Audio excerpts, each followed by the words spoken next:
দিয়েছে আমাকে, যেটা উনি 7 বছর আগে দিয়েছে, কিন্তু আমাকে সেই ডিভোর্সের কাগজ পোস্ট মাধ্যমে পাঠিয়েছে, যেটা সিসিটিভি ফুটেজও আছে, পোস্ট কার্ডও আমার কাছে আছে। 7 তারিখে পাঠিয়েছেন, 2026-এর ফেব্রুয়ারি 7 তারিখ উনি আমাকে দিয়েছেন। অথচ উনি আমাকে ডিভোর্স, সেই পেপারে আমি দেখতে পাচ্ছি উনি 4-3-2019-এই আমাকে ডিভোর্স করেছেন। তো 4-3-2019-এ ডিভোর্স করে 7 বছর পর্যন্ত উনি আমার বাড়িতে আসছেন, স্বামীর মতো সব রকম অধিকার ভোগ করছেন। আচ্ছা, মানে সম্পূর্ণ অন্যায়, অবৈধ।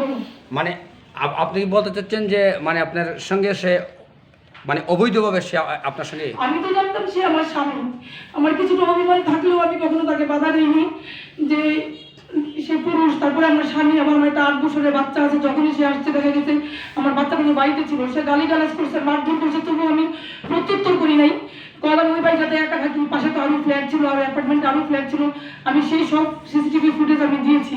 কিন্তু আমি আমি আমি তো জানতাম সে আমার স্বামী, মনে অভিমান থাকলেও আমি সরল বিশ্বাসে তাকে আমার সব কিছুই সুপর্দ করছি। কিন্তু আমি তো 2026-এর 7 ফেব্রুয়ারিতে আমি যখন তালাকের কাগজ পেয়েছি, সেটাতে আমি দেখেছি যে 4 বছর আগে উনি আমাকে ডিভোর্স। তো এখন আপা কি চাচ্ছেন আপনি? আমি এখন ন্যায় বিচার চাচ্ছি।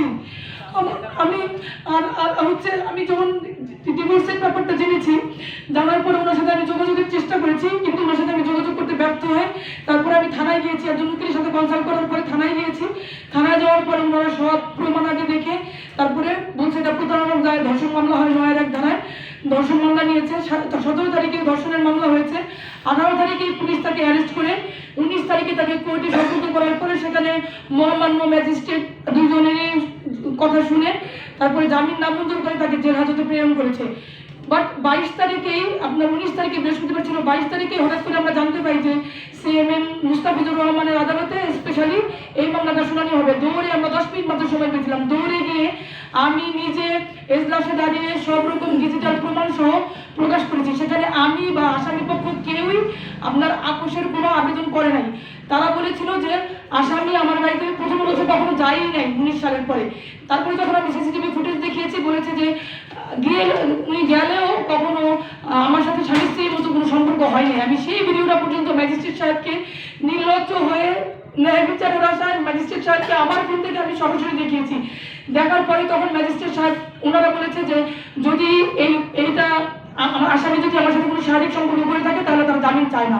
আর আমার আইনজীবী এবং আমি বলেছিলাম স্যার এই ভিডিও যদি, যেহেতু এটা সিসিটিভি ফুটেজ, এটা কোনো ভিডিও না, এটার মধ্যে টাইম, ডেট এবং সেকেন্ডটা সহ দেওয়া আছে। আমি বলেছি স্যার আমার এই ভিডিও যদি মিথ্যা হয় তাহলে আপনি আমার বিচার করবেন, আর যদি সত্য হয় আমি শুধু ন্যায় বিচারই চাই, আমি শুধু ন্যায় বিচার করতে আসি, আমার আর কিছুই চাওয়ার নেই।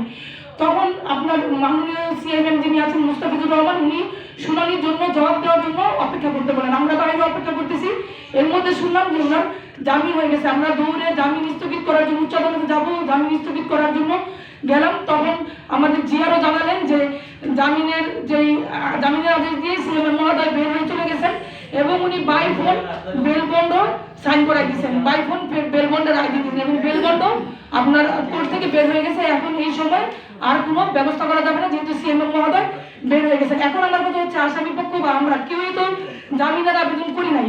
আর আপনার ধর্ষণের মামলায় একদিন বৃহস্পতিবারে আপনার হচ্ছে একজন ম্যাজিস্ট্রেট তাকে জামিন নামঞ্জুর করে জেল হাজতে পাঠালো। রবিবারে স্পেশাল শুনানি করে আপনার আপোষের কোনো প্রথাই নাই।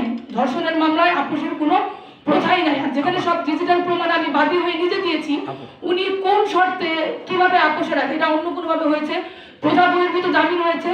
আমি ন্যায় বিচার চাই, আমি ন্যায় বিচার চাই। বিচারটা কার কাছে চাচ্ছেন? আমি রাষ্ট্রপতি, আমি মহামান্য আপনার হইতেছে আইন মন্ত্রণালয়ে আমি দরখাস্ত দিয়েছি। আমি রাষ্ট্রপতি, প্রধানমন্ত্রী এবং সচেতন করার জন্য দেশের প্রতিটা নাগরিককে, আমি একজন স্বনামধন্য প্রতিষ্ঠিত ব্যবসায়ী, আমি বাংলাদেশ জুয়েলার্স অ্যাসোসিয়েশনের একজন সম্মানিত সদস্য, আয়াত ডায়মন্ডসের প্রোপাইটার। আমার মতো নারীর সাথে যদি এত বড় অন্যায় হওয়ার পরে আমি যথাযোগ্য আইনানুগ ব্যবস্থা নিয়েছি, যেখানে যা কিছু করার দরকার সবকিছু আমি করেছি। আমি একজন ওয়েল ওমেন, আমি ইকোনমিক্স অনার্স মাস্টার্স দুইটাতে আমার ফার্স্ট ক্লাস পাস। আমার মতো নারীর সাথে যদি এত বড় প্রতারণা হয় তাহলে দেশের আরো যেই আপনার বঞ্চিত নির্যাতন হচ্ছে। প্লিজ আরেকটা